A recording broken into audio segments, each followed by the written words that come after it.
Epílogo.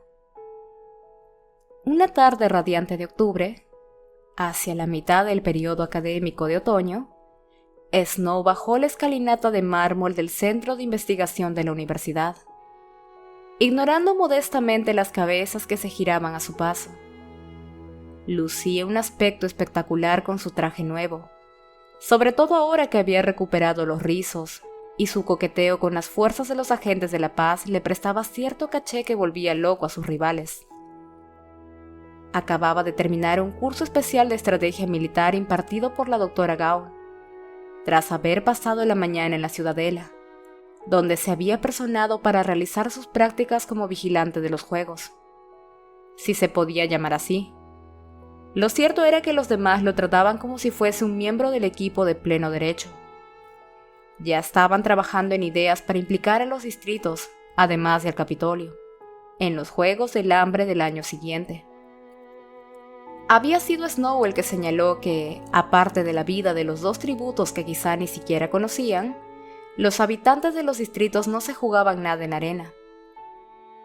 La victoria de sus respectivos tributos tenía que serlo también para todo el distrito. Se les había ocurrido la idea de que todos los habitantes del distrito recibieran un paquete con alimentos y su tributo resultaba ser el ganador.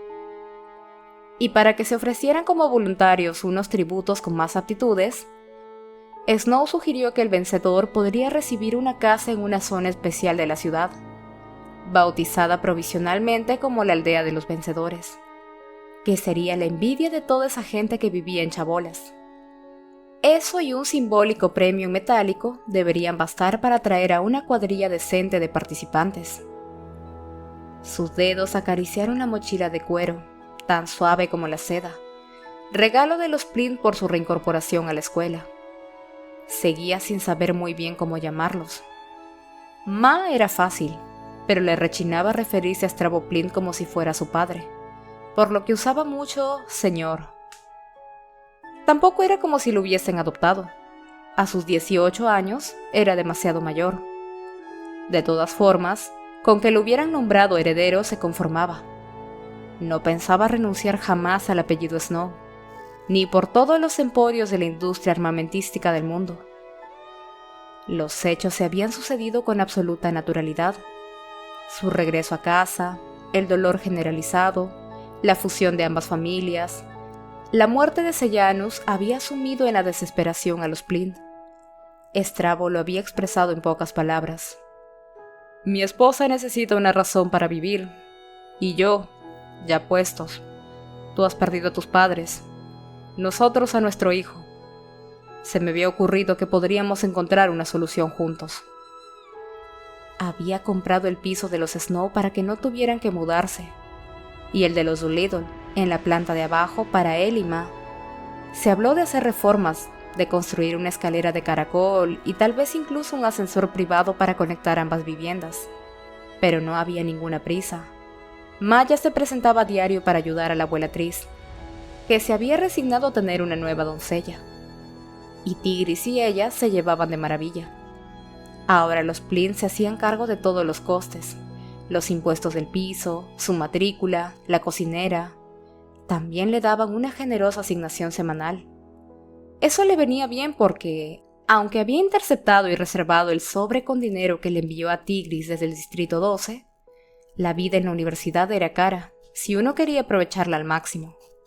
Strabo nunca cuestionaba sus gastos ni se molestaba por las nuevas adquisiciones con las que ampliaba su vestuario, y parecía alegrarse cuando Snow le pedía consejo. Eran sorprendentemente compatibles.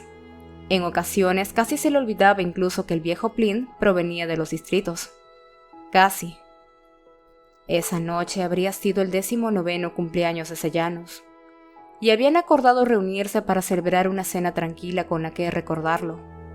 Snow había invitado a Festus y a Lisistrata a unirse a la fiesta, puesto que Sejanus les había caído mejor a ambos que a la mayoría de sus compañeros de clase, y podía contarse con que dijeran algo positivo sobre él.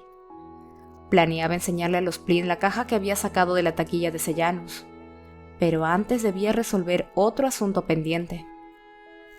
El aire fresco que lo acompañó durante todo el paseo hasta la academia había infundido una calma serena a sus pensamientos. no se había tomado la molestia de anunciar su visita. Prefería dejarse caer por sorpresa.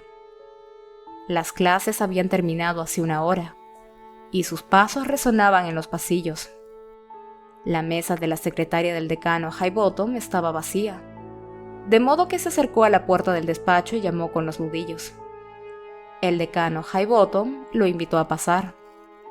Entre la pérdida de peso y los temblores, tenía peor aspecto que nunca.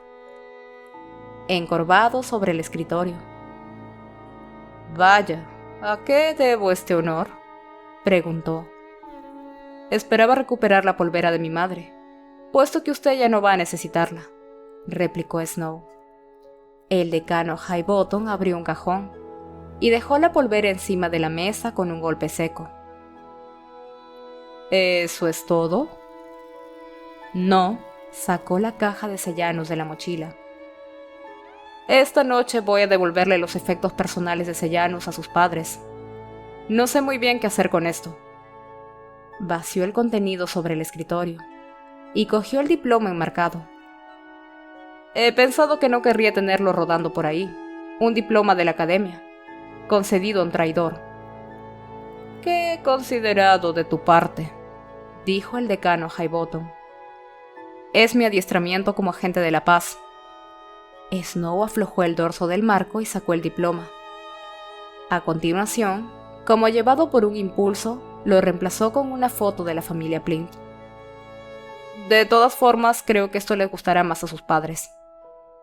Los dos se quedaron mirando los restos de la vida de Sejanus. Después barrió con la mano los 3 botes de medicamentos que cayeron en la papelera del decano Highbottom. «Cuantos menos malos recuerdos, mejor». El decano Highbottom lo observó con suspicacia. «¿Has descubierto lo que es la compasión en los distritos?». «En los distritos no, en los Juegos del Hambre», lo corrigió Snow.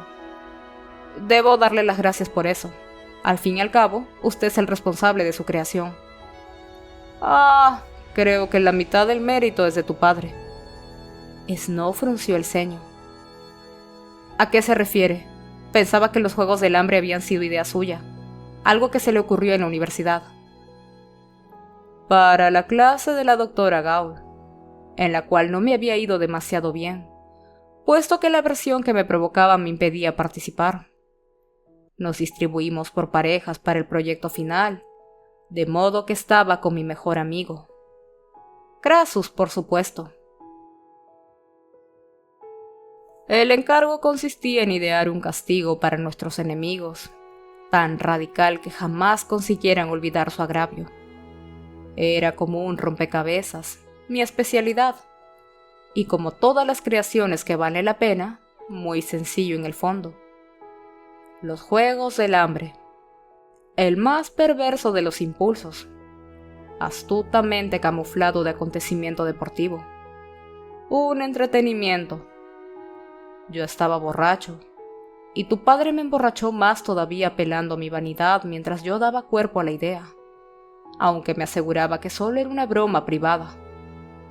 A la mañana siguiente me desperté aterrado por lo que había hecho, dispuesto a romperlo en pedazos. Pero ya era demasiado tarde. Sin mi permiso, tu padre se lo había dado a la doctora Gaul. Quería probar con la mejor nota, ya sabes. No se lo perdoné nunca. «Está muerto», le recordó Snow. «Pero ella no», replicó el decano Highbottom. «Debería haberse quedado en mera teoría. Además, ¿quién sería capaz de llevar a cabo algo así, salvo el monstruo más vil? Después de la guerra, la doctora rescató la propuesta, y a mí con ella, y me presentó ante todo Panem como el artífice de los Juegos del Hambre. Aquella noche probé por primera vez la morfina.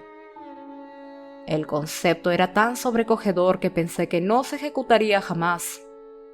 Me equivocaba.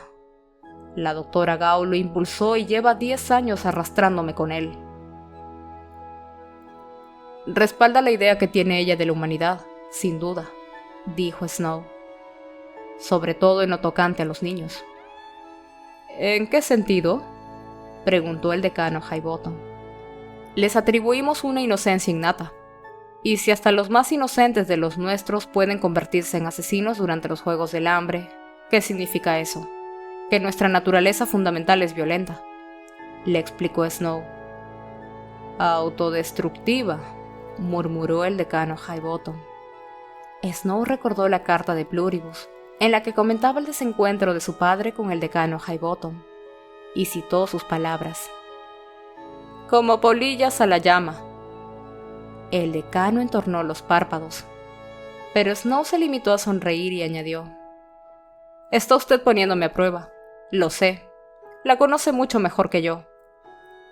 Ya no estoy tan seguro. El decano Highbottom deslizó un dedo sobre la rosa plateada de la polvera. Bueno, ¿y qué dijo cuando anunciaste que te ibas? ¿La doctora Gaul? Tu pajarito cantor, al irte del 12. ¿Se apenó al verte marchar? Supongo que fue un poco triste para los dos. Snow se guardó la polvera y recogió las cosas de Sellanos. Será mejor que me vaya. Nos van a traer muebles nuevos para el salón, y le prometí a mi prima que estaría allí para controlar a los transportistas. Adelante, vuelve a tu piso. A Snow no le apetecía hablar de Lucy Gray con nadie, y menos con el decano Highbottom. El Sonrisitas le había mandado una carta a la antigua dirección de los Plym, mencionando su desaparición. Todo el mundo sospechaba que el alcalde debía de haberla matado, aunque no podían probarlo. En cuanto a la bandada, Hoff había sido reemplazado por otro comandante, y su primera orden había sido prohibir los espectáculos en el quemador. Según él, la música solo traía problemas. Sí, pensó Snow, eso es innegable. La suerte que había corrido Lucy Gray continuaba siendo un misterio. Por tanto, igual que la de la niña que compartía su nombre en esa canción demencial. ¿Estaría viva? ¿Muerta? ¿Sería un fantasma que vagaba por la espesura?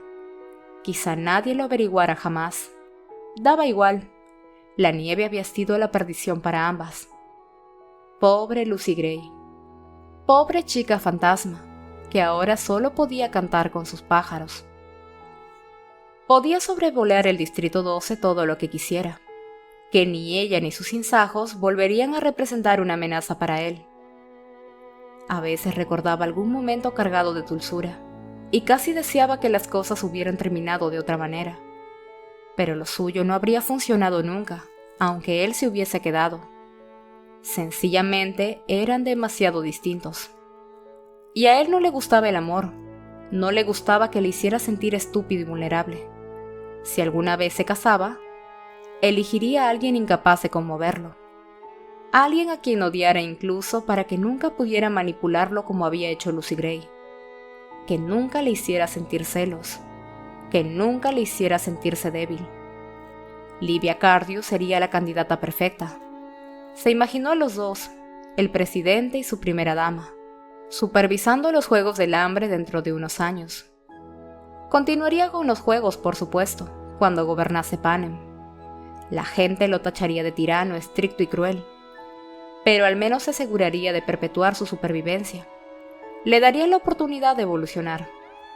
¿A qué más podía aspirar la humanidad? La verdad, deberían darle las gracias. Pasó frente al club nocturno de Pluribus y se permitió esbozar una ligera sonrisa. Se podía conseguir veneno para ratas en muchos sitios, pero él había recogido discretamente una pizca del callejón la semana anterior y se la había llevado a casa. Meterlo en el bote de morfina no había sido tarea sencilla, y menos con guantes, pero al final había conseguido introducir por la abertura una dosis que consideró suficiente. Había tomado la precaución de limpiar bien el envase.